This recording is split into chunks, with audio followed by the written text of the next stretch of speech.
comprato atletica, finita tutto di formazione, lei a questa allieva, Francesca Bussone, Riccardi di Milano, Giulia Zanni, invece 1950 era sorella gemella Federica Zanni. Abbiamo poi Sara Tetti in processo, Viola Taglietti Bergamo 59, Malachini invece 1950, Giulia Bellini in prigione, Roberta Mignati West San Giorgese e Valentina Costanza sempre Marco di Milano. Sono state sotto i nostri occhi pochi istanti fa e quindi ancora registrato.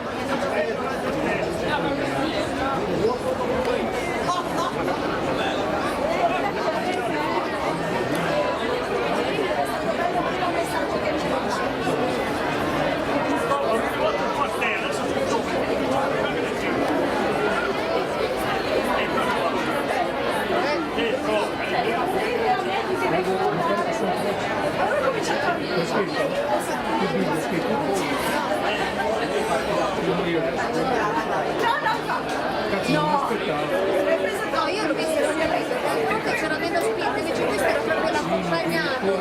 E sono 18 anni, sì,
seguita poi da Valentina Costanza e viene ancora da gemella Zanne, perché procede, come vi dicevo, in attività indiana, il ritmo è abbastanza elevato.